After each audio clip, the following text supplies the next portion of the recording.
Bonjour tout le monde, bonjour Alexandra. Salut Jimmy, ça va? Ça va très bien, salut à tous, comme je vous le disais, bienvenue pour cet nouvel épisode de fin de série qui est consacré à la série What If, C'est ça. sortie sur Disney+, en 9 épisodes, 8 Oui, c'est épisodes, ça, 9 9 épisodes, épisodes ouais. exactement. Et bien donc on va pouvoir, maintenant qu'on a vu l'intégralité de la série, toi et moi, on va pouvoir en discuter un petit peu, vous donner notre avis, vous dire ce qu'on en a pensé globalement et aussi vous donner, je sais pas, si on est fou, pourquoi pas même des théories ou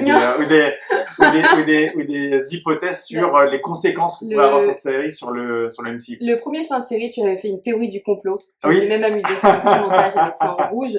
Donc, je sens que tu prépares encore de Là, belles j'ai choses. pas, mais on va trouver, forcément.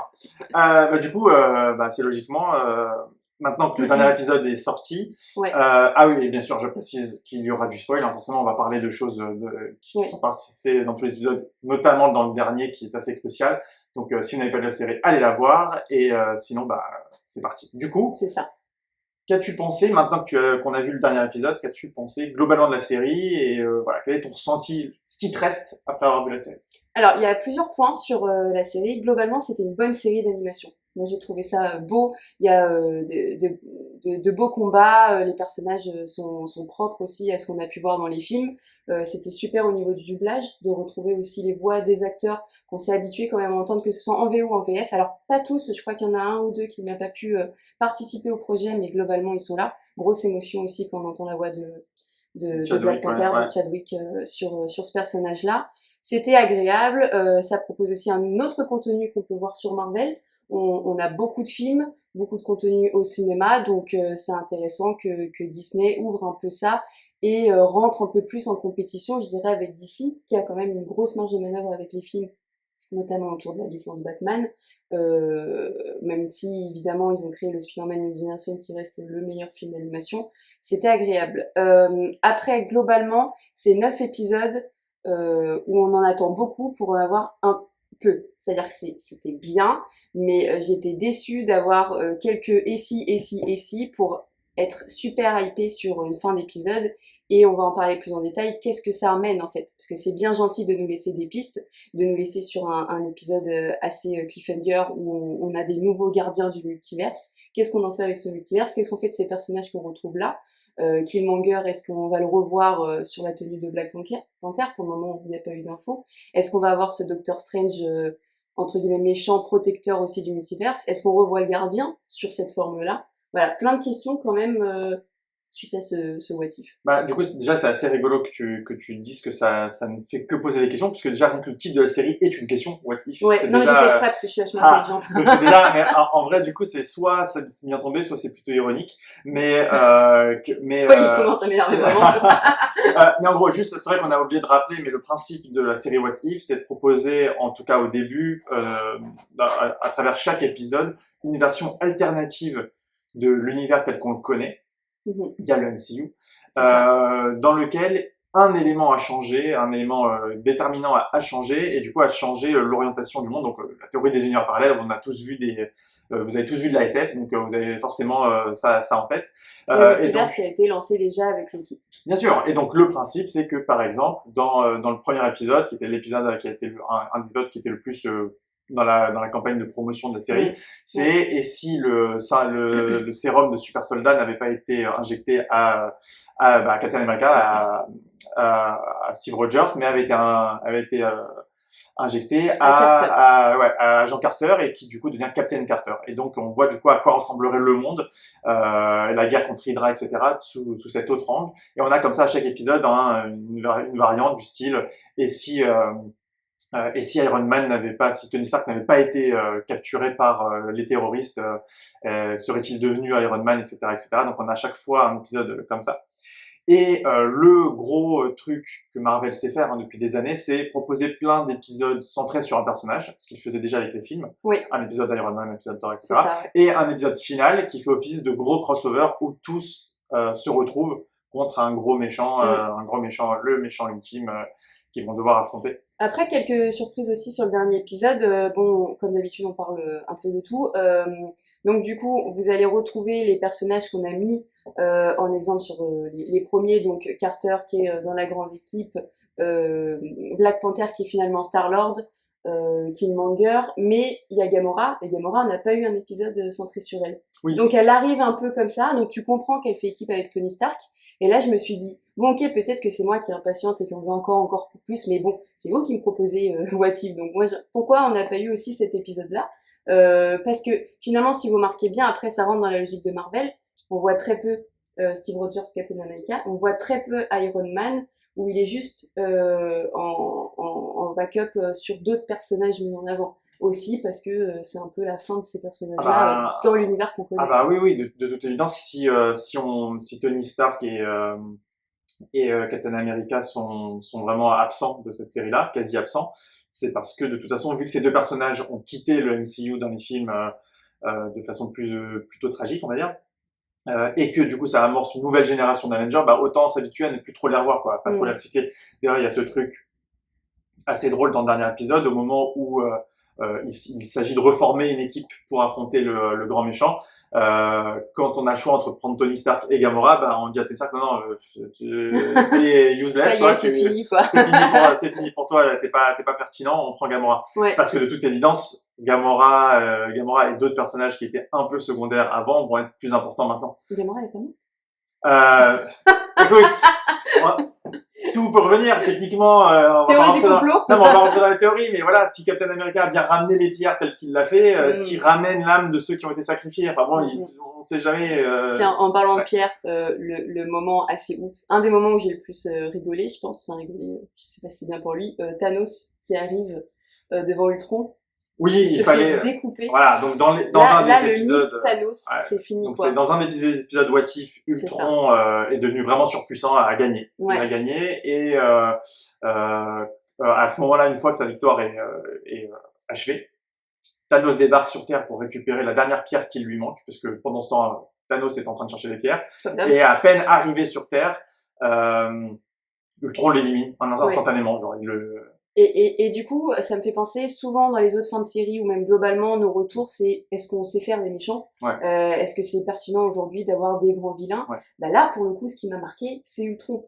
Oui, Finalement, c'était hyper intéressant. Tu sens qu'il y a une vraie destruction. Moi, le personnage aussi qui était impactant et qui ressent aussi toute cette peur et cette haine, c'est Black Widow, qui perd tout le monde, qui se retrouve toute seule. D'ailleurs, il y a de beaux clins d'œil par rapport au film où finalement c'est Warwick qui est mort, qui meurt, et donc du coup c'est elle qui survit à ça et survit à la perte de son meilleur ami finalement. Et Ultron est assez fort, enfin, toute la brigade après qui les prend pour détruire tout et puis finalement aller beaucoup plus loin qu'une destruction de plusieurs planètes mais de plusieurs multiverses. Ça m'a marqué. Ouais, donc bah effectivement déjà tu dis que il y a un hommage avec justement la scène emblématique de Endgame où c'est Black Widow finalement qui se sacrifie et Hawkeye qui survit. Bah là c'est un peu l'inverse qui se passe.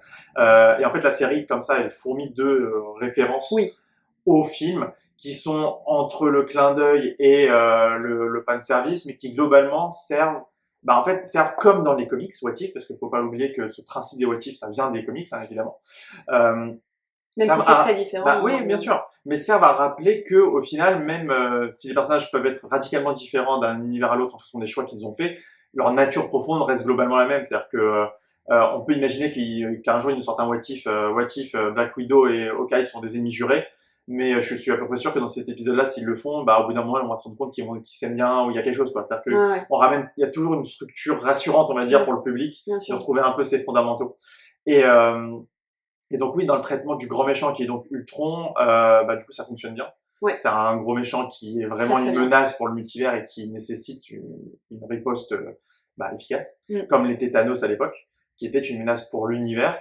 Par contre, moi, j'ai juste un truc qui m'embête un petit peu, c'est que encore une fois, faut que ce soit autour c'est un grand méchant qui a les pierres d'infinité.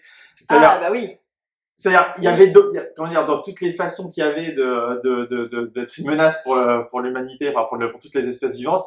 Oui, les pierres c'est une bonne option, mais il y en a d'autres. Sauf que les autres, elles sont pas encore exploitées dans les films. Il y a que c'est que dans les comics, donc ils prennent ce qu'il y avait dans les films. Donc finalement, pas de surprise. La menace vient des pierres, une fois de plus. Je suis à part peut-être quelques pistes et on y reviendra. Globalement, il n'y a pas de surprise parce que quand tu vois les premiers épisodes, c'est du pur et si. Donc, et si ce personnage est remplacé par un autre personnage, si lui est né avec sur telle ou telle planète.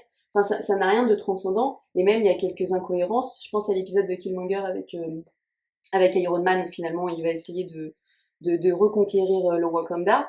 Il récupère du coup l'arme puissante de ce pays-là. Du vibranium. Voilà, exactement. Il en crée des robots et finalement, quand il y a le Wakanda, les filles arrivent à tuer ça avec juste une lame, alors que c'est censé être le vibranium. Déjà, il est pas censé récupérer autant, donc je sais pas comment ça se multiplie. Voilà, je suis pas pointilleuse d'habitude, je me laisse finalement porter, mais là c'était un peu tout. Moi, j'avais beaucoup de facilité sur certains épisodes. Alors effectivement, c'est peut-être le moment du coup d'en parler. C'est vrai qu'il y a la grosse faiblesse de la série, et je pense que du coup tu partages un peu mon avis, c'est que les épisodes qui, d'un autre côté c'est leur point fort, vont très très vite, proposent à chaque fois en 20, 30 minutes, 25 minutes, Oui. Un récit complet sur un personnage, comme peut le proposer, encore une fois je suis toujours parlé avec les BD, hein, le métier de libraire, on pourrait clairement appeler ces épisodes des one-shots, comme on les appelle, des récits complets, des albums qui raconteraient une histoire complète sur un personnage.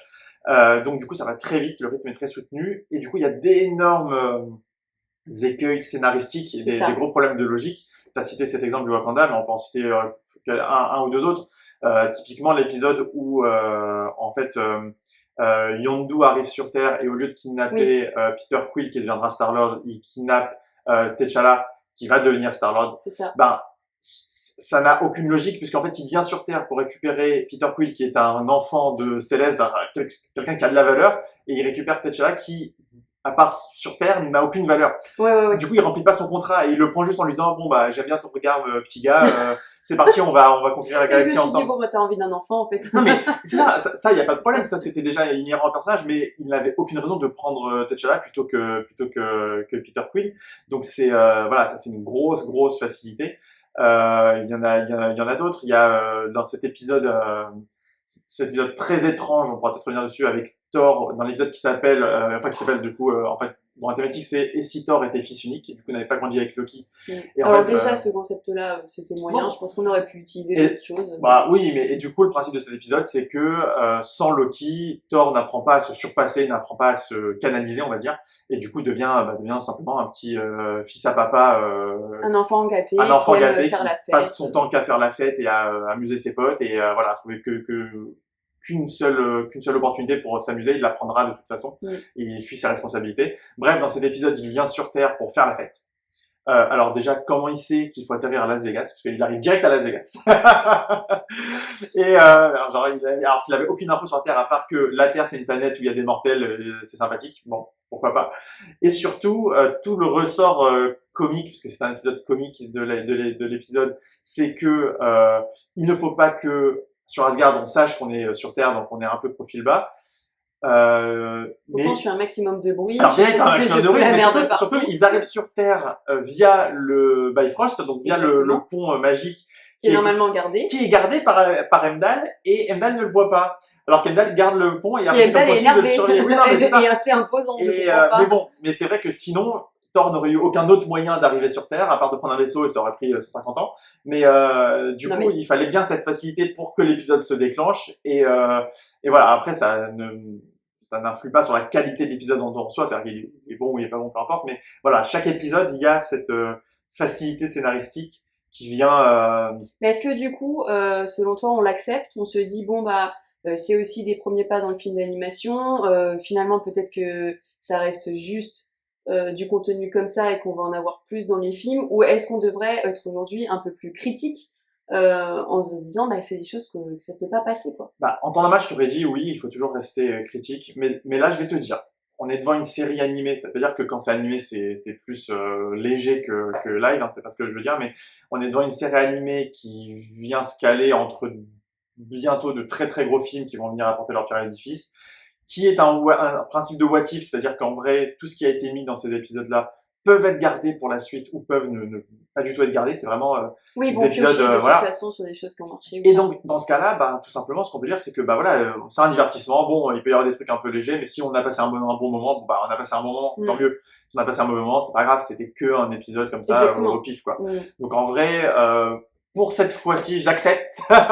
Désolé, monsieur. J'accepte qu'on ne soit Parce que pas. vous comprenez Marvel, Jimmy accepte. C'est ça. Non, c'est-à-dire que là, on n'est pas à un degré d'exigence qu'on attendrait d'un Non. film qui se passerait dans une trilogie Par contre, incroyable. on peut juste un peu en parler et je vous invite du coup à écouter prochainement. J'ai fait un podcast avec Comics Gordian qui est du coup le fan incontesté de Thor. On a beaucoup parlé de Thor, on est revenu un petit peu sur ce personnage et sa divinité. La côté divin, on a bien compris qu'on n'y est pas du tout. Pour moi, c'est un des pires épisodes. C'est là où je me suis vraiment ennuyée parce que c'est Thor qui fait la fête partout et le mot de la fin, c'est je vais arrêter parce que maman elle arrive. Oui, c'est Donc, ça. donc là, il a 12 ans, quoi. Ouais. C'est-à-dire qu'il voit même pas les conséquences de ses actes. C'est pas comme Voilà. s'il y avait eu un mort. Ou Et c'est des blagues constantes. Et donc, du coup, la fin de l'épisode, il fait partie aussi des Avengers du multiverse, de ces défenseurs-là. Et c'était trop lourd. C'est-à-dire que là, on est sur le moment final, on a besoin de savoir ce qui va se passer. Il y a toute une hype avec le gardien que j'aime beaucoup, qui s'implique, qui s'identifie, qui s'humanise un peu plus avec l'équipe.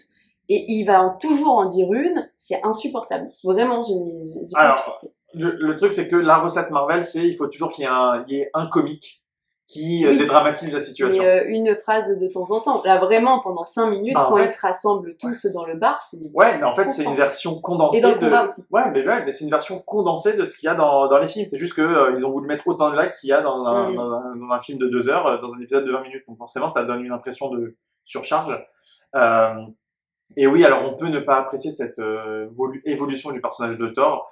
Euh, il y a beaucoup de personnages qui ont évolué au cours du MCU. On pense à, je sais pas, par exemple, Iron Man, Tony Stark, qui est toujours resté arrogant, mais au fur et à mesure des épisodes, il est devenu plus dramatique, plus désabusé, plus, du coup, un peu moins fun qu'il l'était au début, où il était en mode, je mets de la musique pendant que je mets mon armure et tout. À la fin, il est au bout du rouleau, quoi. Du coup, j'imagine qu'ils ont voulu contrebalancer en même temps des personnages qui, au contraire, vont devenir limite jovial, quoi, alors que c'est la fin du monde. Et du coup, là, dans cette nouvelle équipe recomposée à l'arrache pour affronter Ultron, on a Black Widow, qui n'a jamais été un bout en train, on va dire, hein, mais ancienne agent secret russe, etc. Mais là, c'est la dernière survivante d'un monde, donc elle est vraiment le personnage le plus dramatique, on va dire, de cette équipe. Donc peut-être qu'ils se sont dit, bon, par contre, pour contrebalancer, on met Thor niveau des blagues, mis le curseur sur 10 et vas-y, balance des blagues. C'est ton moment. Ouais, c'est un peu ça. Et du coup, on se retrouve avec ça. Et on voit la même chose avec le personnage du coup de Star-Lord, qui donc cette fois-ci est T'Challa. T'Challa qui est un personnage qui est capable d'avoir des traits d'esprit, mais qui fait moins de vannes que Star-Lord. Du coup, ça équilibre un petit peu. Mais c'est vrai, il y en a trop. Il y en a trop, ouais. Mais bon, là, on continue sur ce dernier épisode qui nous a pas mal marqué. Oui, c'est ça. Concentrons-nous sur cet épisode qui est l'épisode ouais. essentiel. Et peut-être revenir sur Doctor Strange aussi, parce qu'il y a eu beaucoup de mentions sur ça. Le dernier épisode, les scènes de combat sont magnifiques. J'en ai pris plein la tête. C'est le moment où il y a Ultron et chacun ils vont essayer en fait de constamment l'occuper l'esprit pour pas qu'il s'occupe des pierres et contre-attaque. C'est génial. Il y a une vitesse, il y a de l'espace pour tous. Tu comprends bien ce qui se passe. C'est vraiment très très bon. En fait, ce qui est génial, c'est que déjà, en fait, je me suis fait la même réflexion et c'est drôle parce qu'on n'en avait pas parlé en off de ça, c'est que quand j'ai vu l'épisode, du coup, hier matin, par rapport au moment où on tourne, je me suis dit, waouh, c'est super bien chorégraphié. Et en fait, techniquement, c'est du dessin animé. C'est-à-dire que oui, c'est facile de bien chorégraphier par rapport à si on avait des vrais acteurs, qu'il fallait avoir des super angles de caméra, faire 10 fois la prise. Là, c'est dessiné. Donc oui, c'est facile de faire un truc bien chorégraphié. Mais en fait, non. Bah non. C'est pas facile de faire un truc bien chorégraphié. Parce qu'il faut un vrai travail de storyboard, il faut des vrais artistes derrière qui pensent la scène d'action pour qu'elle soit lisible, agréable à regarder et qu'elle ait le rythme qu'on veut lui donner. Et là, en fait, tout y est, ça fonctionne très bien. Ouais. Alors que ça se bat dans une sorte de pénombre bizarre parce qu'on est sur une planète, une version de la Terre qui est très très abîmée. Il n'y a pas de soleil, etc. Tout est lisible, tout est clair, on comprend vraiment. Il y a de belles lumières. Ouais. Ça fonctionne très bien. Et cet aspect que tu disais assez intéressant du combat où en fait les héros se rendent compte que pour affronter quelqu'un qui peut tout faire sur une simple pensée, il suffit juste de l'empêcher de penser. C'est ce qu'on trouve dans le comics d'origine, donc le gant de l'infini, donc avec Thanos évidemment dans la version originale, où le seul plan qui arrive à monter les super-héros, c'est de toute façon on est moins fort que lui. Et le seul moyen de gagner, c'est de l'occuper jusqu'à ce qu'un autre trouve une fenêtre pour lui enlever le gant et récupérer les pierres. Okay. Chose qui n'a pas été utilisée dans les films. c'est pas grave, hein, c'est vrai qu'il y a d'autres façons d'affronter quelqu'un, donc du coup ils ont choisi de remonter dans le temps pour l'empêcher de récupérer les pierres. Ça C'était marche bien aussi. aussi. Non mais Ouais, ça marche aussi. ouais, Mais du complètement. coup le côté affrontement, on récupère tout, on prend, on occupe son esprit le plus possible pour qu'il ne puisse pas penser à un truc aussi simple que disparaissez, parce qu'il suffit qu'il dise ça, hein, Mm, disparaissez et c'est fini. mm. Ça fonctionne. Ça fonctionne et c'était vraiment plaisant. Donc ce combat est vraiment très Ouais, très bien, c'était très très beau. et Ouais. il est vraiment très très bien fait. C'est le gros point fort parce que c'était le climax, c'était Oui. l'apothéose de toute la série Mm. et de ces derniers épisodes. Donc oui, ça fonctionne très bien. Mais tu avais mentionné Doctor Strange. Ouais, Doctor Strange quand même qui est très très important parce que finalement il va être très proche du gardien. On va comprendre à la fin que c'est lui qui va garder du coup Ultron et il y en a deux qui se battent. Attends, il garde C'est Ultron Ultron et T'Challa qui a Ok. récupéré les C'est ça, qui a exactement. récupéré Oui, les oui. pierres Bon aussi, bah ouais. enfin Killmonger du coup Ouais. qui Enfin, finit. T'Challa, pardon. Oui, oui. Non, c'est pas bien pour ça. Ouais, pardon, l'usurpateur du trône. Voilà, bon, Killmonger c'était vraiment pas étonnant. À un moment donné, quand j'ai vu qu'il a pris un casque, je me suis dit, Oui, oui, oui, tu oui. finiras méchant, Ouais, sans ouais, blague. ouais. Donc voilà, donc il va garder les deux dans une sorte de sphère et qui va. Ouais, de boule à neige, hein, ça. Et des fois il secoue, il dit Ouais, voilà ouais, parce il est tout seul, hein, pendant très longtemps, il va s'ennuyer. Du coup, c'était l'épisode 5 ou 6, je crois, concentré sur Doctor Strange qui va essayer de modifier sa vie et qui va empêcher le meurtre de sa compagne. C'était un peu répétitif jusqu'à ce qu'on arrive à deux Doctor Strange, donc sur une version, celui qu'on connaît, qui a du coup récupéré ses pouvoirs et qui est le protecteur de l'univers, et l'autre maléfique qui est rempli de monstres, qui à tout moment sort des monstres de lui. Donc ça c'était un peu spécial, et puis il y a toute une thématique monstre quand même, qu'on voit comme apparaître dans Shang-Chi. Est-ce qu'on va continuer à le voir? Je sais pas. Je sais pas ce que ça peut emmener. Il y a eu plein de théories dessus, donc faudra peut-être regarder via ça. Et puis ça emmène une prochaine chose. Le prochain film c'est Doctor Strange. Est-ce qu'on va avoir Alors, cette apparition-là? on a Spider-Man avant, mais C'est ça. Oui. il y a déjà Doctor Strange dedans Ouais. qui sera important. Spider-Man du coup qui est pas trop présent dans ses what if. Ah, qui est Je crois il apparaît une fois. Non Ouais, il doit apparaître vite fait, peut-être Ouais, même ouais. déjà avec les zombies, je sais Donc plus. c'est je pour crois, ça que je peut-être, ouais. dis sur vraiment ce lien de what if, ça va être Doctor Strange. Ouais. Est-ce qu'il y aura ce Doctor Strange maléfique? J'imagine qu'on va avoir une mention sur le multivers, c'est ce qu'il apparaîtra. On en parlait en off, est-ce qu'on aura juste une phrase Ouais. en disant faut pas faire d'erreur sinon on devient méchant. Là c'est un peu dit comme ça, mais qu'est-ce qu'on pense toi? On savait depuis longtemps que quand viendrait le multiverse, le principe de multiverse, par rapport à tous les personnages qui existent et qui ont été posés dans le MCU, ça ne pouvait venir que de Doctor Strange. Oui. Parce que c'est lui qui a les arcanes magiques, c'est lui qui sait ouvrir des portails, ce genre de trucs. Du coup, il n'y avait pas d'autres personnages qui pouvaient le faire. Il y avait des théories sur le fait que ça pouvait venir de Ant-Man avec ses trucs quantiques et compagnie. Mais on verra ce qu'ils vont en faire justement dans le prochain Ant-Man, donc Ant-Man 3. Ant-Man et la guêpe qui apparaît dans l'épisode Quantum Mania. Ouais, exactement. Mais en vrai, voilà, on sait que c'est Doctor Strange qui sera la clé de voûte de tout ce qui est multivers. Ce sera déjà le cas dans le film Spider-Man qui va sortir. Et ce sera d'autant plus le cas, forcément, dans le prochain Doctor Strange. Ouais. Et là, de voir ce que donnerait un Doctor Strange maléfique, ça ouvre à plein de questions. Donc, est-ce que ce Doctor Strange maléfique va apparaître en version live dans le prochain Doctor Strange? Pourquoi pas? Est-ce que simplement on va évoquer cette version de Doctor Strange dans un des films, et donc dans ce cas, ce sera c'est sympathique. Ou est-ce que il y aura juste un vague caméo où à un moment Doctor Strange va vouloir ouvrir un portail, il y aura un tentacule qui va apparaître qui va dire non c'est pas le moment. Dans ce cas, ce sera juste de la blague. Donc c'est toujours Et du coup, ça pose la question, à quoi servent exactement les épisodes de What If?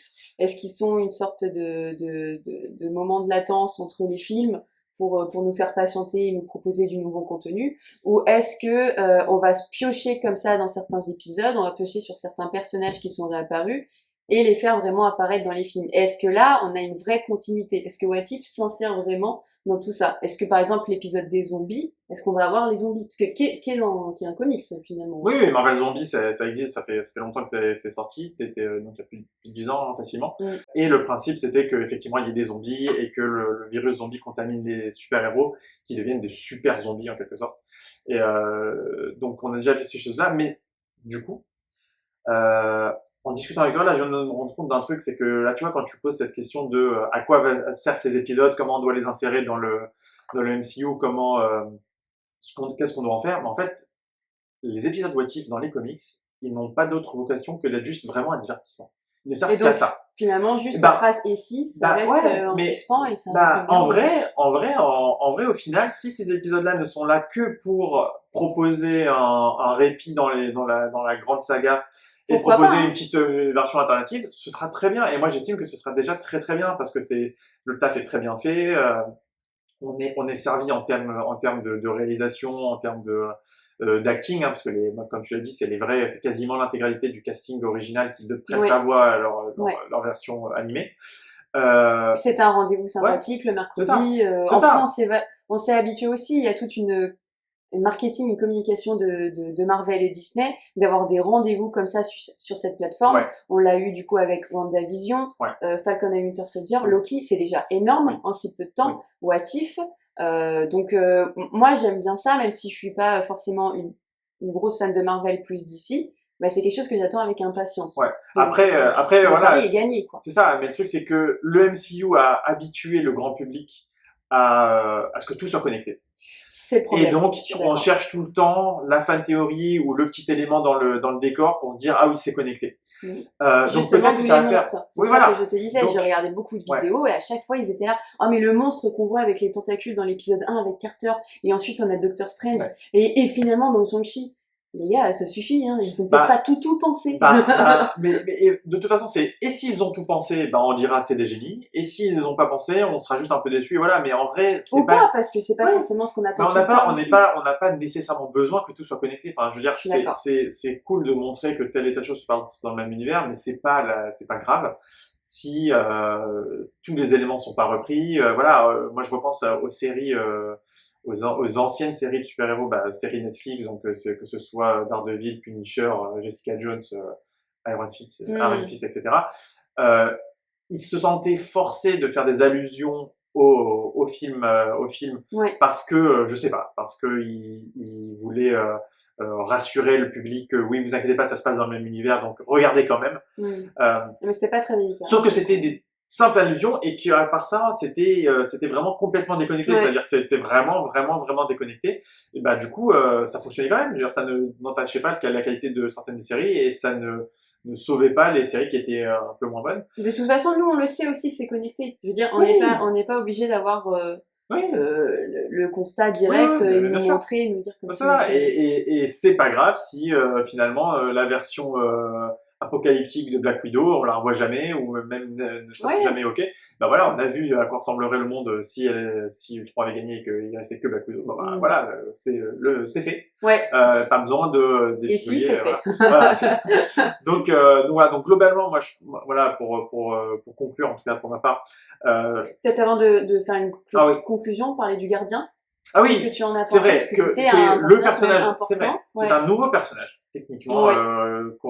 que les fans de comics connaissent bien, mais qui est peu connu par rapport au MCU. Donc c'est un personnage donc, qu'on appelle le Gardien. Donc c'est une race assez spéciale Il de y en existe créatures. plusieurs. Il y a Il y en a plusieurs plusieurs, je gardiens. sais jamais combien il y en a. Je crois qu'il y en a un nombre fini, ils sont une poignée. Ok. Donc en fait, c'est une sorte voilà, d'entité voilà, au-delà de l'espace-temps. Mm. Euh, Plus ou moins immortelles, plus ou moins omniscientes, qui ont conscience de tout et qui ont comme seule fonction de voir et d'enregistrer ce qu'ils voient. C'est vraiment, Voilà. c'est Mais un peu c'est normalement, un peu des fonctionnaires du multivers, si on veut. Ça peut, ils voilà. ont. Il travaille à la poste. Non, mais en gros, leur boulot, c'est clairement, c'est voilà, vous regardez, vous archivez quoi. C'est des archivistes Oui, c'est ça. et observateurs qui n'ont pas le droit d'intervenir. C'est ça. C'est tout le Tout sel est l'enjeu là. des Hein. Bah oui, derniers c'est ça, c'est épisodes où que le gardien finalement c'est ça, recrute parce que l'équipe, ce ne quoi. sont pas des créatures qui sont dénuées de sentiments, même s'ils sont plutôt froids par nature. Donc quand ils voient un drame, bah, c'est dramatique. Mais ils sont assez formels, c'est-à-dire qu'ils vont enregistrer, voilà, à tel moment, dans tel univers, il y a eu tel drame, point, et Mm. la suite. Bah, tu Que- disais, du coup, ils sont dénués d'émotion, mais quand il comprend oui, que ça se passe mal et puis qu'il comprend qu'Ultron le regarde, oui, le regard, qui est oui, pourtant, oui, c'est assez froid, hein, ouais. c'était assez Oui, fort. mais après, moi, je me suis fait une remarque, c'est que c'est vrai qu'on peut se poser la question. On m'a posé la question d'ailleurs un client qui est passé au magasin qui me demandait mon avis, qui me dit oui, mais pourquoi finalement il intervient? Parce que s'il doit vraiment pas intervenir, même si c'est la fin de la fin du monde, il devrait laisser passer. Sauf qu'en fait, je me suis rendu compte que c'est le gardien du multivers. Enfin, S'il il y a plus de observe. multivers, Ah, bah, s'il y a plus de multivers, pareil. il est au chômage. Mais, Voilà, le gars, il veut gagner sa vie aussi, non, hein. mais s'il y a plus de multivers, c'est la fin, la fin, la fin, Mais la oui, fin de non, la mais fin. oui, complètement. Et il se sent peut-être aussi un peu responsable de s'être fait griller par Ultron, même si en vrai, il Ou pouvait, peut-être qu'il y a l'idée aussi que finalement, juste être gardien, ça ne sert pas à grand chose, que c'est peut-être frustrant parce que lui, il peut avoir la main sur certains multivers. Alors, évidemment, ça pose toute la question. S'il intervient sur un univers, il devrait intervenir sur tous. Oui, Et donc, il bouleverserait le oui, cours des choses. oui, Mais là, c'était dangereux parce que du coup, il y avait tous les univers qui étaient concernés. c'est ça, c'est-à-dire que là, c'était la menace était telle qu'il n'a pas Il y trouvé avait d'autre une vraie solution. raison, Alors quoi. maintenant, est-ce qu'on verra plus tard, quel que soit le format, un truc du style le procès du gardien où il va passer devant ses supérieurs pour expliquer Ah son non. point de vue? Je pense qu'on va le revoir lui, et à Oui. mon avis, si je dis pas de bêtises, peut-être dans Loki. Oui. Oui. Comment ils le feront en live, j'espère qu'ils le feront bien parce Oui. que ça va être quelque chose. Mais moi, je veux le revoir. Moi, Ouais. c'est vraiment Ouais. une des choses qui m'a hypé dans cette série, c'est Tiens, le gardien. d'ailleurs, j'en profite, on l'a jamais fait, mais là, je sais pas, je suis d'humeur joueuse. J'aimerais que dans les commentaires, vous nous disiez à quel moment dans les films on a déjà vu un gardien. Parce que on les a déjà vus en live. Et si tu sais, ne dis Ok. pas. Mais moi, Ouais, ouais. voilà, j'ai la référence, évidemment, si je vous pose la question. Mais voilà, si vous arrivez à nous dire dans les commentaires si Donc, c'est pas la Quand- première c'est pas la première d'un apparition gardien. officielle d'un gardien dans le MCU. On en a déjà vu en live. C'était dans quel film et c'était que spécifique dans cette scène? Je vous invite à répondre dans les commentaires. Et donc, finalement, pour conclure sur cette série, c'est une série qui se laisse regarder vraiment avec plaisir. C'est-à-dire qu'on s'ennuie pas globalement. Non. C'est Par beau. quelques moments un peu lourds, globalement, ça se regarde avec plaisir. En plus, l'avantage, c'est que tous les épisodes peuvent se voir indépendamment les uns des autres, sauf le dernier. Mais globalement, si on a Les envie deux de voir, derniers, je dirais, ouais, peut-être, voilà. parce que t'as le... Mais ouais. globalement, si tu veux voir juste l'épisode centré sur Captain America, bah tu peux. Si tu veux voir juste sur Star-Lord, tu peux. Enfin, tu peux vraiment te faire plaisir. Sur les zombies, tu peux, ouais. Exactement. Donc voilà, c'est une série qui vaut le coup, clairement, qui a son intérêt, qui est très agréable à regarder et qui est tout à fait dans l'esprit comics, version papier, de ce principe du what if. Donc pour moi, bah, je dis ouais, très bien, bravo. Ouais, bien aussi. Et puis, toujours intéressant aussi pour les néophytes, pour les personnes qui ne sont pas lecteurs de comics et qui pourraient s'intéresser, de voir que ça reste accessible, qui ne parle pas que aux lecteurs et que même en étant comme ça, il titille les lecteurs avec des petits easter eggs, des clins d'œil et on est assez touché par ça. Il y a une belle représentation aussi avec les films, on en parlait sur Warwick et Black Widow. Et puis, il y a de belles perspectives pour après. J'espère vraiment que ça sera réutilisé sur certains personnages parce que il y a eu des grosses hypes, que ce soit avec Killmonger, je pense, Doctor Strange ou le Gardien. Donc je vous conseille quand même de la regarder, de nous dire en commentaire ce que vous en avez pensé. Et puis voilà. Voilà, on vous dit à bientôt pour un prochain fin de série ou pour une autre émission. Oui. Et aussi pensez à du coup à liker, à partager et à commenter cette vidéo. Et vous pourrez aussi retrouver les albums What If qui sont du coup des What If qui sont dissociés de la série en boutique au Comics Corner, mais aussi sur notre site comicscorner.fr. Oui, et notamment, vous savez sur le site qu'on a des rubriques dossiers où on fait des thématiques et on a fait une thématique What If. Donc vous cliquez sur dossier, vous aurez What If avec l'ensemble, une sélection de comics, les meilleurs albums proposant des récits ça. alternatifs, que ce soit chez Marvel et chez DC d'ailleurs. Je crois que la prochaine vidéo, on se retrouve pour Venom. C'est fort probable. En tout cas, d'ici là, portez-vous bien, lisez des comics et à très bientôt. À bientôt, au revoir. Ciao.